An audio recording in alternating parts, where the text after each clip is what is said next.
graças a Deus. 1 Reis 18, é uma passagem do profeta Elias, no versículo 41, Acabe era o rei de Israel.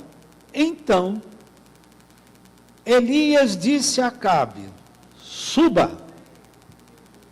Já achou? 41, não? Procura que você acha. 1 Reis 18, versículo 41. Então Elias disse a Acabe, suba, vá comer e beber, porque já se ouve o barulho de abundância chuva. Não, perdão. Houve o barulho de abundante chuva. Acabe subiu para comer e beber, mas Elias subiu até o alto do Carmelo, ali encurvando para a terra, pôs o rosto entre os joelhos e disse ao seu servo, vá e olhe para o lado do mar. Ele foi, olhou e disse, não vi nada. Então Elias disse, volte. E assim por 7 vezes. Na 7ª, veio o servo e disse, eis que se levanta do mar uma nuvem pequena como a palma da mão de um homem. Então Elias disse, suba e diga a Acabe, apronte o seu carro e desça, para que a chuva não o detenha. Em pouco tempo, o céu escureceu com nuvens e vento e caiu grande chuva. Acabe subiu ao carro e foi para Jezreel, e a mão do Senhor veio sobre Elias, que cingiu os lombos e correu na frente de Acabe até a entrada de Jezreel. Que Deus abençoe a leitura da sua palavra. Pai querido, que o Senhor venha preparar os nossos corações para que a ceia dessa manhã venha abençoar as nossas vidas, que o enfermo saia daqui curado, que o oprimido saia daqui liberto, que aquele chegou aqui perdido, desorientado, saia com uma nova esperança no seu coração. Que a tua palavra seja ministrada ao nosso coração diretamente pelo Espírito Santo. É o que nós pedimos em nome de Jesus. Amém. Nós falávamos domingo passado, querido, de 2 coisas que Deus procura. Que Deus procura adoradores e que Deus procura intercessores. Por que que Deus procura adoradores? Porque os adoradores, eles fazem o trono de Deus descer sobre uma situação. Deus está entronizado nos louvores do seu povo. Então, quando nós estamos adorando, louvando, glorificando a Deus, o trono de Deus se faz presente.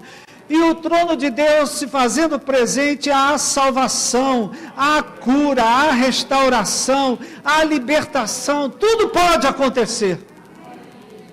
Porque o trono de Deus tem todas as respostas. E é por isso que nós temos um momento de louvor, querido, para preparar o ambiente. O ambiente onde Deus se manifesta é um ambiente de louvor, de adoração, de ações de graças. Amém? De palavras de gratidão, louvado seja Deus, bendito seja Deus, Deus é maravilhoso, Deus é maior, Deus é grande. Nesse lugar, o trono de Deus se instala. Amém, queridos? Mas Deus também procura, querido, intercessores. Intercessores são aqueles que se colocam entre Deus e as pessoas, entre Deus e as situações. Intercessores, queridos, são aqueles que são mediadores de conflitos.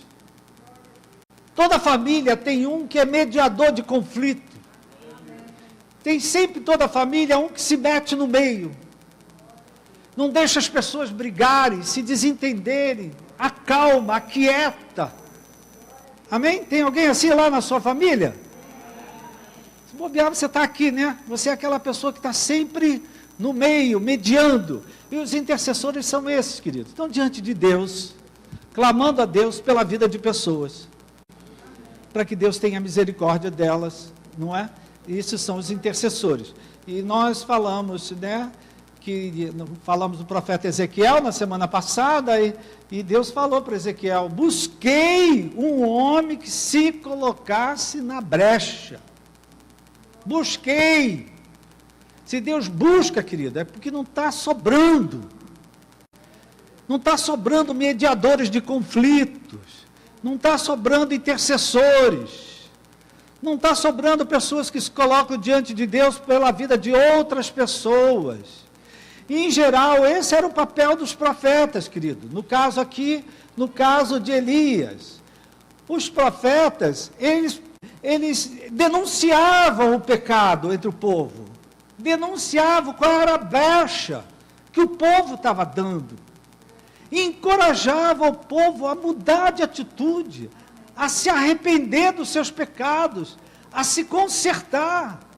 Esse era o papel dos profetas. Não é muito diferente do nosso papel pregando a palavra hoje. Denunciando o pecado, denunciando o erro, denunciando a desobediência, a insubmissão, a mentira, o engano. E convidando o povo a se arrepender, se consertar, porque Deus tem restauração para aquele que busca a presença dEle. Amém? Então, o que Deus fazia no todo, queridos? Deus primeiro, Ele começava com uma pessoa. Ele começava com uma pessoa, começava com um indivíduo.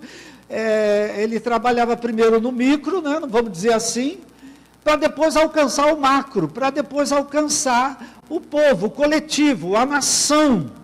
Eram assim, queridos, que Israel passava por restaurações cíclicas. O povo pecava, aí vinha o profeta pregava, e aí o povo se consertava, e havia paz pela terra. Aí o povo se afastou dos caminhos do Senhor, pecava, aí vinha isso, vinha aquilo outro, aí um profeta se levantava, pregava uma palavra de restauração, o povo se arrependia, e viviam em paz na terra. Pega o livro de Juízes e lê, querido. Cíclico, não é? Então os profetas estavam sempre pregando. E é interessante a gente olhar aqui para esse texto, querido, porque a gente vê que uma mudança, uma restauração, um conserto, até um milagre, ele precisa ser organizado. Isso é uma coisa que eu tenho falado, né? Que os milagres de Jesus eram organizados. Ele organizava, manda o povo sentar de 50. O que vocês têm? Mulher, o que tu tem em casa? Eu não tenho nada.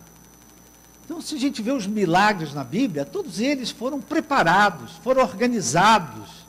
Eles foram ser precedidos por algumas ações que quem faz somos nós. Quer ver uma mudança, querido?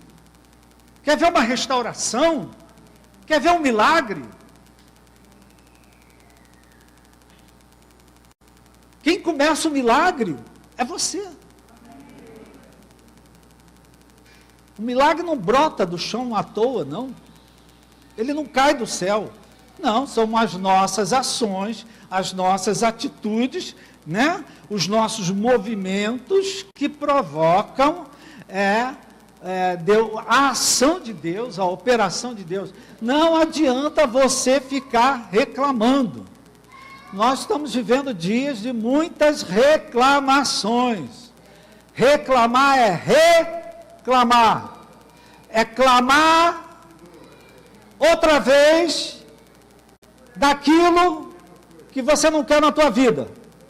Ou seja, quando você reclama, você está clamando outra vez para que Deus mande mais aquilo do que eu estou reclamando. Deu para entender? Reclamar.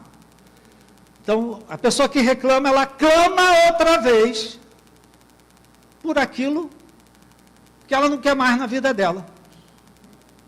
Ou seja, ela está clamando, Deus manda mais. Bem? Então, querido, não adianta ficar reclamando. Presta atenção aqui, a gente trouxe o texto de propósito, apesar de ser muito conhecido, mas a terra estava vivendo uma seca. Não tinha chuva há 3 anos. E não tendo chuva, não tinha comida. Não tinha água para beber. Acabe tinha determinado regras severas sobre racionamento de comida. Você tem ouvido falar sobre racionamento? Isso acontecia lá atrás. Ele tinha determinado regras severas sobre racionamento de comida, a água era escassa. Israel tem um problema com a água até hoje, não só Israel, o Brasil também tem, né?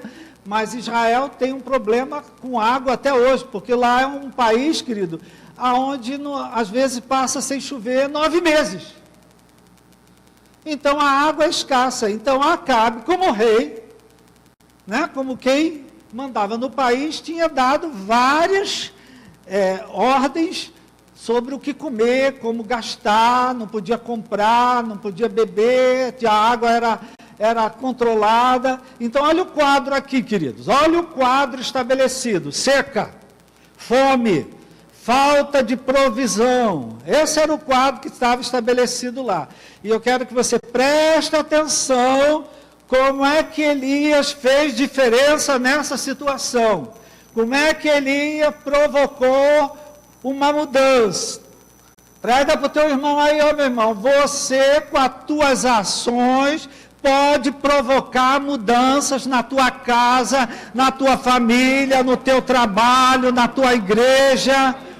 Amém? Você com as suas ações pode provocar coisas acontecerem, pode chamar à existência coisas que ainda não existem. Então presta atenção como é que Elias provocou uma mudança nesse ambiente, nesse estado de coisas, no meio dessa seca, no meio dessa falta de provisão. Versículo 41, a Bíblia ainda está aberta.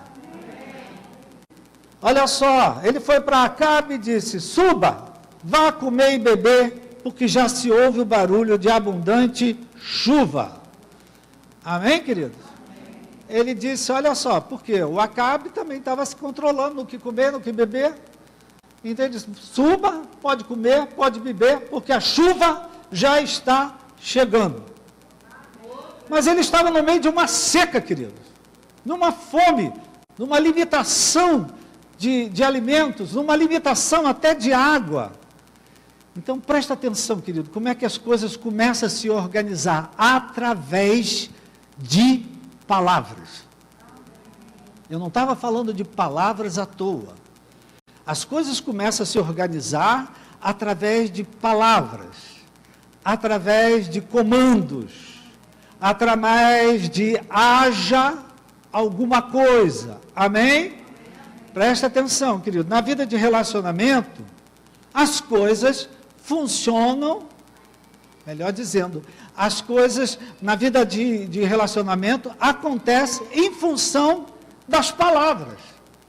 Quem é que mora com alguém? Tem gente na tua casa? Tem gente no teu prédio? Presta atenção, querido, que os relacionamentos dependem das palavras. Tem pessoas lá onde você mora, com quem você conversa, bate papo, troca ideia. Tem pessoas lá no teu prédio, se bobear até dentro da tua casa, que nem falam contigo, nem cumprimentam. Uma vez conheci um casal de irmãos, 2 irmãos, era a mãe com 2 irmãos, os 2 irmãos dormiam no mesmo quarto, e não se falavam. Por 7 anos. Moravam na mesma casa e não se falavam. Por quê, queridos? Palavras. Tem palavras que aproximam e tem palavras que afastam. Então presta atenção, querido. Estou falando isso da vida de relacionamento, porque é muito comum. Né? É muito comum isso acontecer dentro de uma família, dentro de uma casa, no local de trabalho, até dentro da igreja tem gente que se estranha. Amém? E lá vem aquele irmão, igual a dele.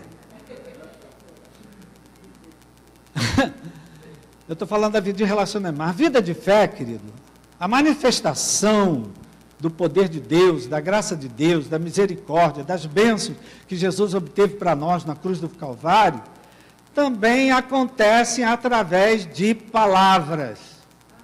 As palavras provocam movimento, as palavras provocam organização, as palavras mudam o ambiente. Amém, querido? As palavras, elas mudam o ambiente. Em função das palavras, o ambiente fica mais leve e o ambiente fica mais pesado. E aí, olha aqui, presta atenção, o que é que Elias fez com Acabe. Acabe, 3 anos e meio, sem comida, não é sem comida, sem chuva não tinha colheita, não tinha alimento para todo mundo, se bem que ele era rei, devia ter um quartinho dos fundos, cheio de coisa, né? Mas o povo estava padecendo, o povo estava na seca, passando necessidade. Aí vem Elias, no meio da seca, e diz: pode ir para casa, comer e beber à vontade, porque a chuva já está chegando.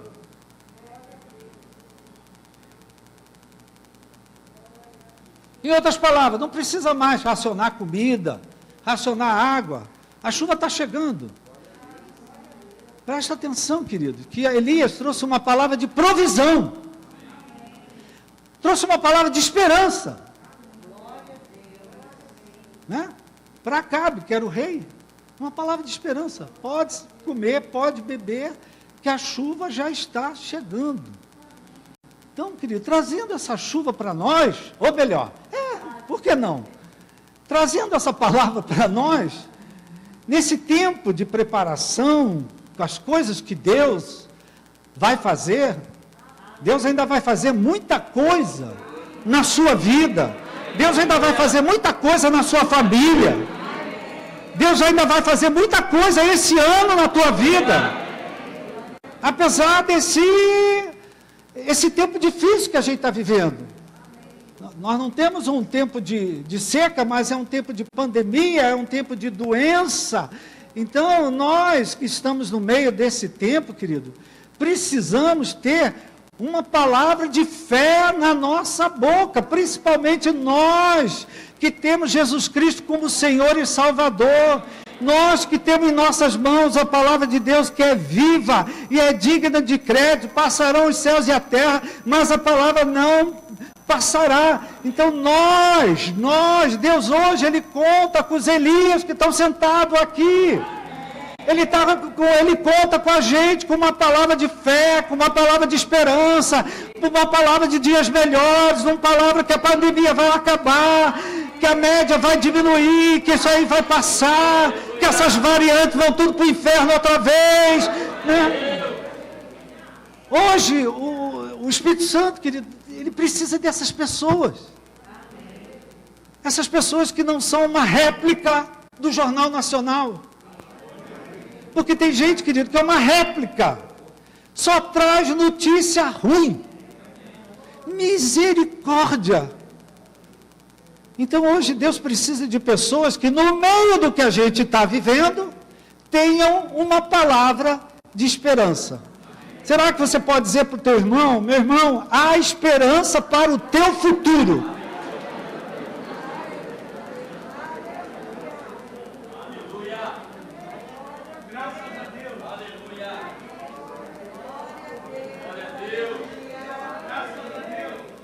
Então, querido, o nosso papo, a nossa conversa, as nossas palavras, os nossos comandos, os nossos haja, não pode ser em cima dos fatos.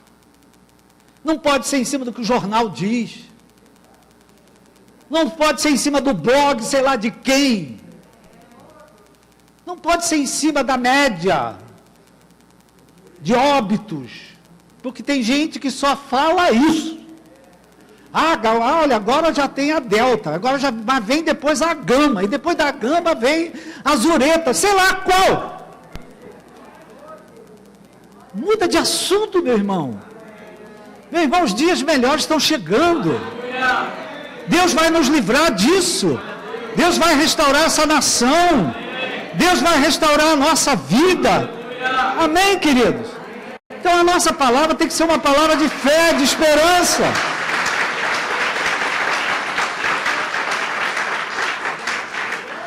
Porque toda mudança começa com palavras.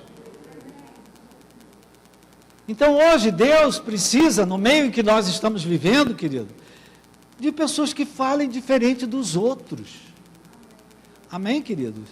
Pessoas que falem de esperança. Outro dia eu preguei uma palavra como essa que eu prego, porque foi assim que eu aprendi. a trazer esperança para as pessoas, a não condenar as pessoas, mas trazer esperança, trazer salvação, trazer restauração. E uma pessoa chegou para mim e disse, olha, você está falando isso aí, mas o que estão dizendo por aí é que as coisas vão ficar do mal a pior. Eu digo, está repreendido, meu irmão. Maior é Deus. Deus é maior que todas as coisas. Deus ainda está no trono. Jesus ainda está à direita do Pai. O Espírito Santo ainda está no nosso meio. Amém, queridos?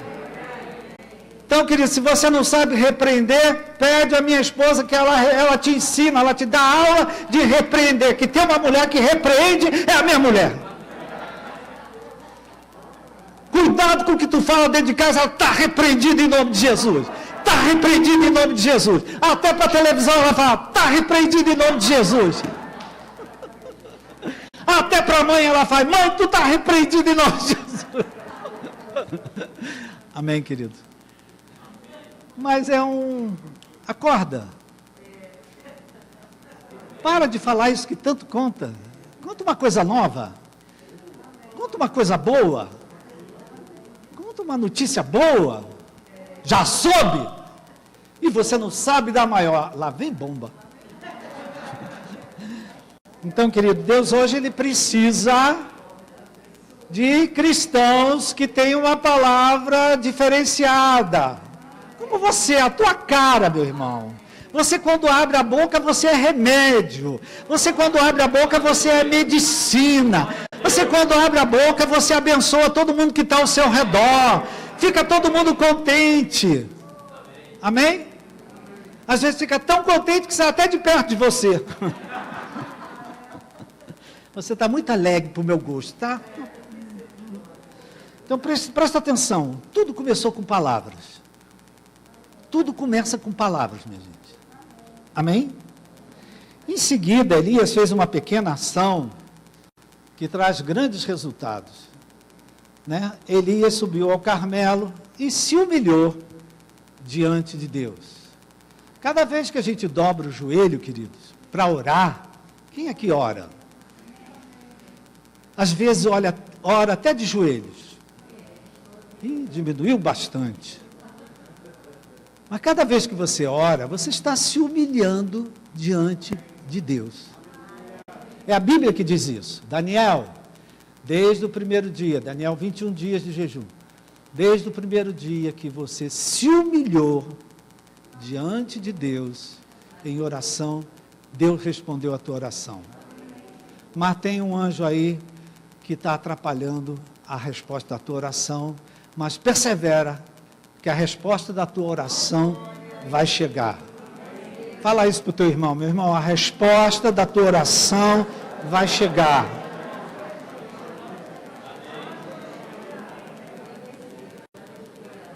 Eu vejo aqui, queridos, que Elias, eu acho que Elias dobrou o joelho, se humilhou diante de Deus, tipo assim, olha só, coragem para falar eu tenho.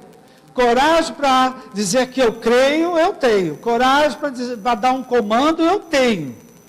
Agora trazer chuva abundante, só Deus. Amém?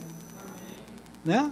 Às vezes você vê aqui, pastor João é um exemplo disso. Ele prega a palavra e quando ele sai do púlpito, a primeira coisa que ele faz é pro joelho.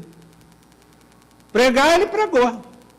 Agora fazer milagre, só Deus, querido. Então, ele teve coragem de dizer, como eu estou tendo coragem de dizer para você que dias melhores virão. Coragem de dizer para você que vai chegar o dia que a pandemia não vai existir mais. Amém, queridos? Você não vai estar mais com essa máscara aí na cara. Amém? Isso aí. Mas por enquanto tem que usar máscara. Então, querido, ele teve coragem, né? Domingo passado, querido, a gente foi muito corajoso, porque eu falei assim, eu quero só o nome de gente desenganada, gente entubada. E nós aqui oramos, levantamos um clamor por essas pessoas internadas, desenganadas, não é? Essa é a nossa parte, minha gente. Amém?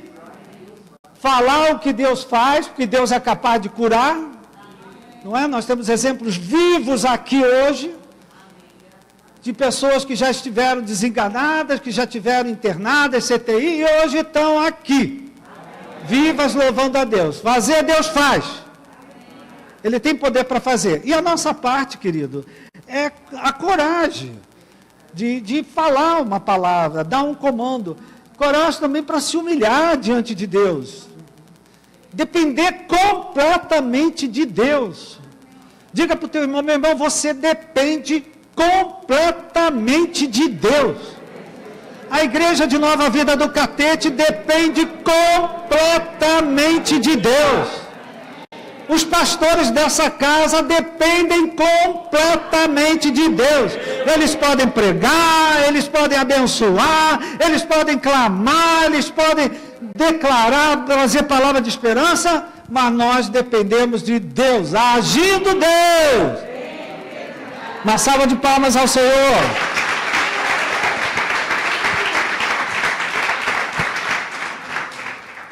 Preste atenção que Elias falou para Acabe.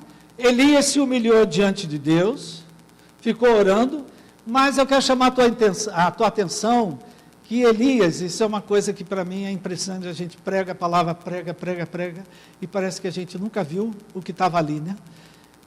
E aqui eu vejo que Elias ficou orando, querido, mas na expectativa de um sinal. Ele queria ver alguma coisa acontecer. Ele queria ver algum movimento. Diz a Bíblia que Elias era um homem como nós, sujeito às mesmas paixões. Quem aqui tem raiva? Os outros já estão descerebrados, não tem mais raiva. O ser humano foi criado com raiva, minha gente.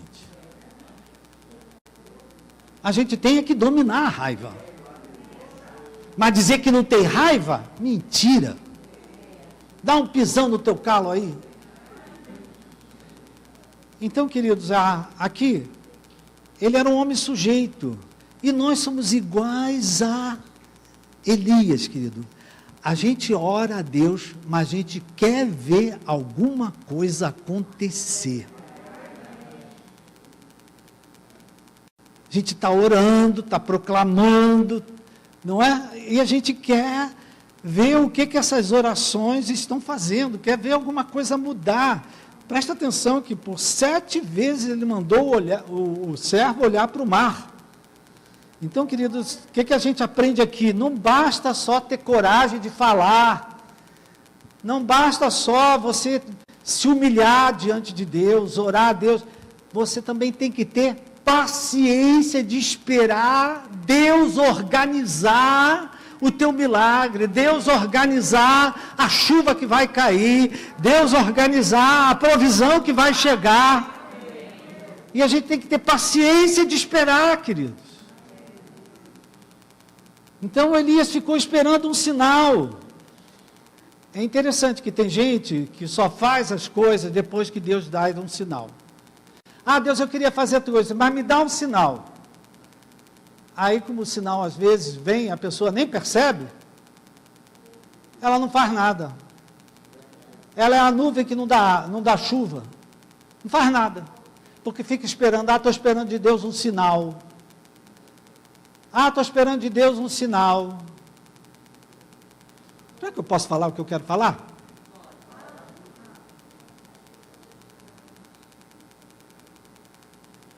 Conheci um casal numa igreja. Eu já fui pastor de 5 igrejas. Conheci um casal numa igreja. E resolveram casar. E eu mesmo cobrava, o que estão esperando para casar? A gente está esperando um sinal de Deus.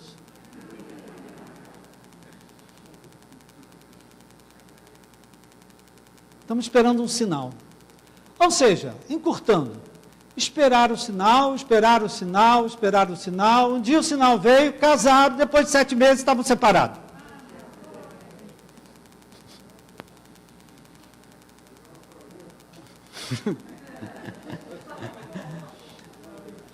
me causou espécie aqui, querido, que o sinal só veio depois de Elias falar para Acabe, depois dele se humilhar diante de Deus e depois dele esperar com paciência. Repita isso, esperar com paciência. Fala o seu nome e diga: Roberto, espere com paciência. Não espere reclamando, não espere se queixando, não espere questionando. Espera em Deus pacientemente, porque Deus vai agir, Deus vai se manifestar. E é interessante, querido, que o sinal, quando veio um sinal meio desencorajador. Uma nuvem do tamanho da palma de um homem. Você consegue daí de trás, meu irmão, ver a palma da minha mão? Vê? Agora, será que dá para olhar lá no mar e ver uma nuvem desse tamanho? Tem um homem do mar aqui falando que não dá para ver, não. Então, veja só, querido. No entanto, para aquilo foi um sinal para Elias. Vai, fala para cá, para ele correr, que a chuva está chegando. Né? Ele valorizou um pequeno sinal. Há uma, como é que se chama em homeopatia? A síndrome mínima do valor máximo. Coisa doida, né? A homeopatia foi uma das coisas que eu estudei, me especializei. Então, às vezes em homeopatia, um pequeno sinal, aquilo que é mínimo, ele fala de algo do macro. Então, valorizar aquele pequeno sinal pode dar um esclarecimento para o médico usar a medicação correta que vai trazer a saúde de volta. Então, na homeopatia a gente aprende, né? Tem gente que critica a homeopatia, diz que é até do diabo, né? Que essas bolinhas não servem para nada, essas aguinhas não servem para nada. Mas o pequeno faz algo grande. Como é que eu me envolvi na homeopatia? Minha filha, 14 dias tomando antibiótico, 14 dias com febre. E aí a médica mandou tomar mais 14 dias de antibiótico, 28 dias. Eu me lembrei do meu colega que era homeopata, liguei para ele, ele disse: vai lá, compra isso, toma isso, dá isso. E naquela noite minha filha não teve mais febre. Amém, querido? Então, às vezes, um pequeno sinal, talvez, querido, nessa hora na tua vida, tenha um pequeno sinal. Presta atenção. Pode ser pequeno, mas desse pequeno, Deus pode fazer algo grande. Amém? Né? Você acha isso é muito pouco, mas desse pouco Deus pode dar muito. Deus fazia sempre pouco do muito. 5 pães e 2 peixes, alimentou 5.000. A mulher disse: eu não tenho, só tenho comida para mim. Versículo capítulo 17, Sarepta, a viúva, só tem para mim e para o meu filho. Então faz para mim, que na tua botija e na tua farinha não vai faltar. Uma palavra, minha gente. E a mulher creu nele. Fez o bolo, deu para o profeta. E durante a seca, essa seca aqui que a gente está falando, dessa seca mesmo, durante esses 3 anos e meio, não faltou farinha nem azeite na casa da viúva. Meu irmão, nos próximos 3 anos e meio, não vai faltar farinha, não vai faltar azeite, não vai faltar provisão, não vai faltar dinheiro, não vai faltar.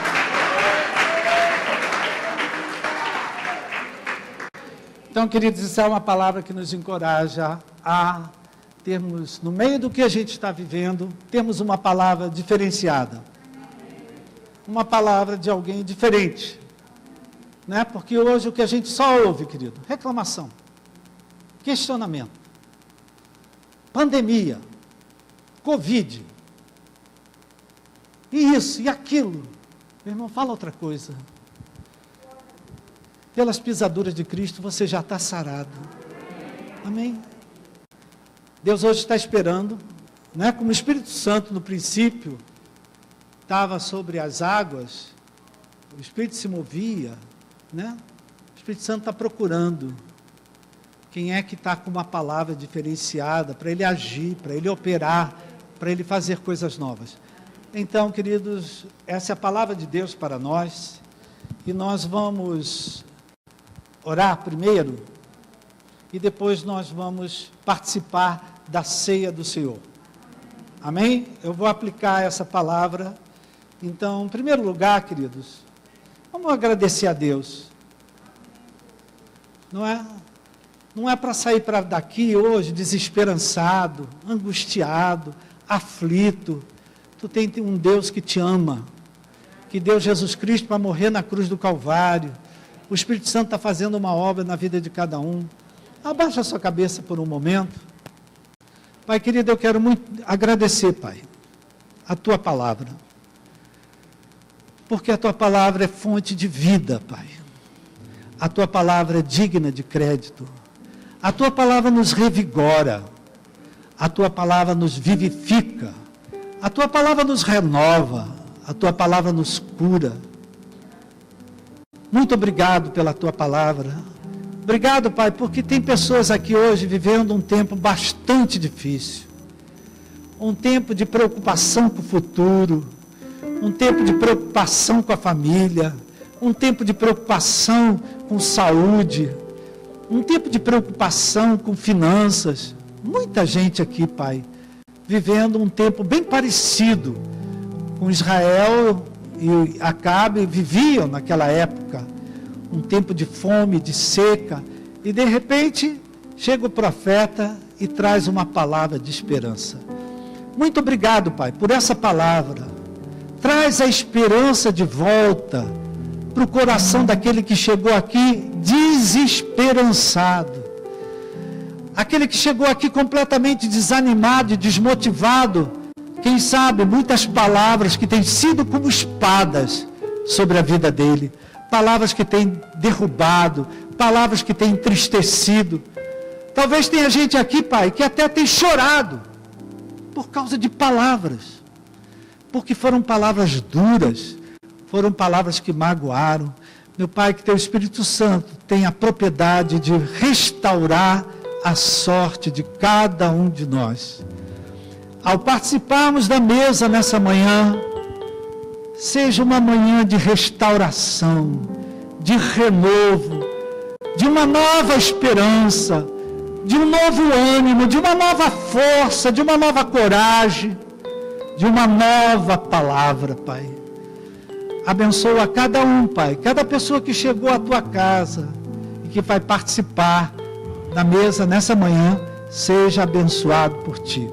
Muito obrigado. Eu queria que você levantasse as suas mãos e dissesse: Senhor, obrigado por essa palavra. Essa palavra é de Deus, querido, não é do homem, não. Digo obrigado, Deus, por essa palavra, porque essa palavra é para a minha vida, é para a minha casa, é para a minha família. Muito obrigado, Pai, por essa palavra. Nós somos gratos a Ti. Nós vamos distribuir, queridos, o cálice e o pão juntos, tá? Você pega o seu, manuseie com cuidado. Pode distribuir. Primeiro nós vamos orar com o pão. Queridos, essa mesa não é da Igreja Nova Vida do Catete, é do Senhor Jesus. Se você tem um relacionamento com Jesus, se Ele é teu Senhor e Salvador, você pode participar da mesa. Amém? Mesmo que você seja, obrigado, João, de outra igreja, mesmo que você seja, você pode participar da mesa. Separa o pão primeiro do cálice. Eu não consigo participar da ceia do Senhor, queridos, sem pedir perdão a Deus. Porque nós muitas vezes, queridos, falamos muitas coisas que desagradam a Deus. Nós muitas vezes insistimos em ações que não agradam a Deus. Nós muitas vezes guardamos mágoas, guardamos ressentimentos e não temos nem interesse em tratar isso. Cultivamos uma mágoa no coração. Então eu sempre me aproximo da mesa, eu sempre peço perdão a Deus. Então isso é uma coisa que antes de eu orar, você já pode ir fazendo aí no seu lugar. Você mesmo, conversando com Deus, pedindo perdão a Deus. Aquilo que a tua consciência mostrar para você, que o Espírito Santo mostrar para você, peça perdão a Deus. O nosso Deus é um Deus perdoador. E se nós confessarmos nossos pecados, Ele é fiel para nos purificar. Apesar de termos um Salvador, apesar de termos um Redentor, um Senhor que nos ama, que providenciou todas as coisas para vivermos uma vida abençoada, às vezes reclamamos, nos queixamos, falamos muitas coisas, fazemos muitas coisas. Então, Pai querido, com esse pedaço de pão, a representação de um pedaço de pão que está nas nossas mãos, que representa teu corpo, foi sobre ele que caiu o peso dos nossos pecados. Queremos te pedir perdão, Pai, por todas as palavras negativas, palavras até de maldição, por todas as palavras pessimistas, toda a tagarelice da nossa boca, Pai, coisas que falamos sem pensar. Queremos te pedir perdão, Pai. Tudo que nós falamos, às vezes até de Ti, Pai, ou falamos contra pessoas, ou falamos contra situações, todo xingamento, toda palavra de maldição, de praga, de queixa, de reclamação, de dureza de coração, de falta de perdão. Então, Pai, nós queremos te pedir perdão. Porque às vezes a gente está chamando a existência aquilo que nós não queremos, mas mesmo assim insistimos em reclamar, insistimos em praguejar, insistimos em apontar o dedo, em acusar, em condenar, desqualificar, desvalorizar. Então, Pai, nós queremos te pedir perdão, Pai. Perdoa, Pai, não apenas a nossa boca, mas perdoa o nosso coração. Trata os nossos corações, Pai. Tira tudo aquilo, toda raiz de amargura que cresceu no nosso coração. Tira, Pai. Arranca como só o Senhor pode arrancar. Que ao participarmos do pão nessa manhã, nós recebamos o teu perdão e a restauração que o Senhor tem para cada um de nós. Nós abençoamos esse pequeno pedaço de pão e participamos dele no nome de Jesus. Amém. Você pode participar do pão, dando graças a Deus, glorificando o nome do Senhor.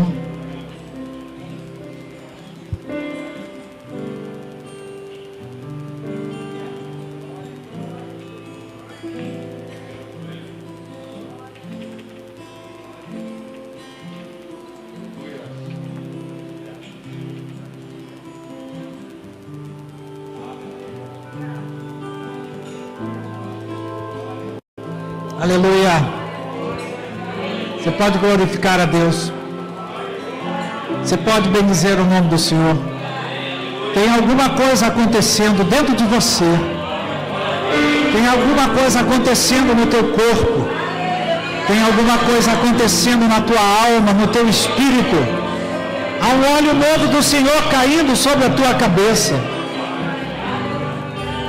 Deus é maravilhoso. Eu quero que você pegue o pequeno cálice, abra ele com cuidado, viu, meu irmão? Abra com cuidado, porque senão você derrama.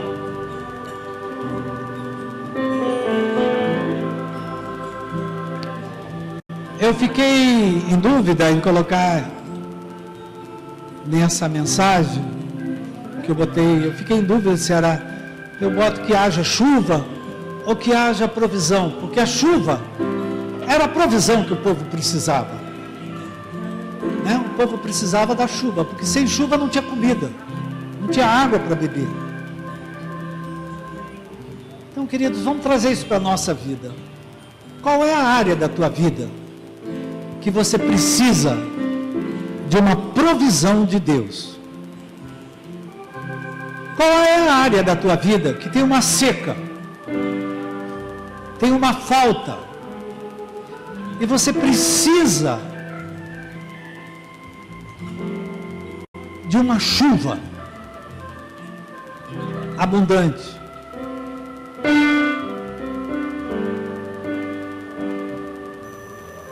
Eu vou fazer duas coisas, querido. Eu vou pedir, como intercessor, eu vou me colocar diante de Deus pela sua vida e pedir que Deus derrame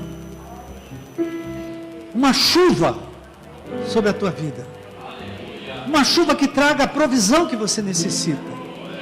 E eu vou ter coragem, querido, de pedir mais uma coisa para você: que Deus te dê um pequeno sinal. Certa ocasião fui seguir o pastor Leonardo Abutre para visitar uma pessoa que estava doente, e pastor Leonardo com a irmã estava quase para morrer, estava bem mal, mas ainda estava lúcida, e ele começou a falar para ela das ruas do céu, que as ruas eram de pérola, que lá não tinha dor, que lá não tinha, e ele foi falando, e ela olhando para ele, contente, sorrindo. Aí ela virou assim: pastor, muito bonito tudo que o senhor está falando, mas será que Deus não podia me dar um sinal enquanto eu estou aqui? Ele não podia me dar um pouquinho dessas bênçãos todas? Eu me lembro que o pastor Leonardo disse: vamos pedir a Deus, e Deus vai te dar um sinal. Eu vou orar por você, meu irmão. Pedir que a chuva de Deus caia onde precisa cair. E Deus te dê um sinal. Agora preste atenção, meu irmão, porque o sinal que Deus dá, às vezes, pelo que a Bíblia mostra, é absurdamente pequeno.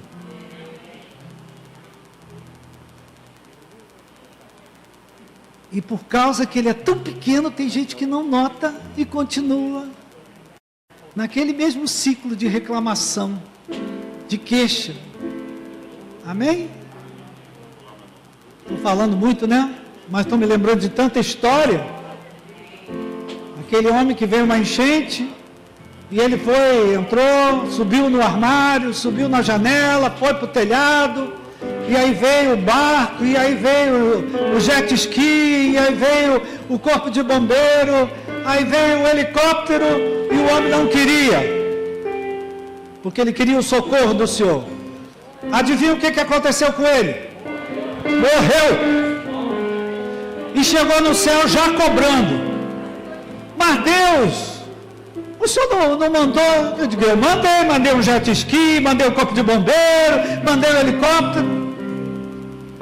Meu irmão, fique atento aos sinais. É essa semana,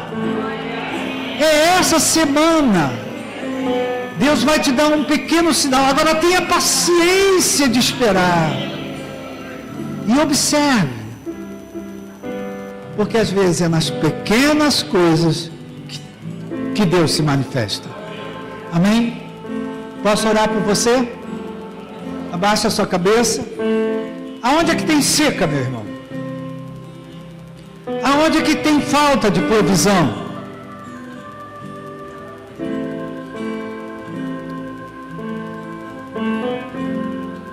Aonde você tem uma necessidade? É saúde? É paz dentro de casa? é financeira, é um livramento, é um escape. Coloque diante de Deus. Você aí, com cálice na mão, mostra para Deus aonde não está chovendo. Não está chovendo. Pai querido e amado, eu me coloco diante do Senhor por cada uma dessas pessoas. Por trás de cada uma dessas pessoas, Pai, há toda uma família. Essas pessoas aqui sendo abençoados, muitos serão abençoados. E eu te peço, Pai, que haja chuva na vida do meu irmão, que haja chuva no seu trabalho, que haja chuva na sua casa, que haja chuva na sua saúde, que haja chuva, Pai, na sua despensa, que haja chuva, meu Pai, na sua conta bancária, que haja chuva, Pai, chuva do céu. Mas eu tenho coragem de pedir, Pai, mais uma coisa: dá um pequeno sinal que o Senhor está agindo. Um pequeno sinal, como o Senhor deu um pequeno sinal para Elias. Dá um pequeno sinal. E quando o meu irmão vê esse pequeno sinal, que ele comece a glorificar o teu nome, que ele comece a cantar o hino da vitória, que ele comece a declarar a tua palavra, que ele faça como fez Elias. Só com o sinal ele disse: a chuva está chegando, a chuva vai pegar, a chuva vai chegar. Que esse pequeno sinal, Pai, provoque um movimento de louvor, de adoração, de gratidão, de proclamação da tua palavra. Eu abençoo esse cálice, Pai, e que esse cálice traga a chuva que o meu irmão precisa para a sua vida. Eu abençoo esse cálice, participe dele no nome de Jesus. Amém.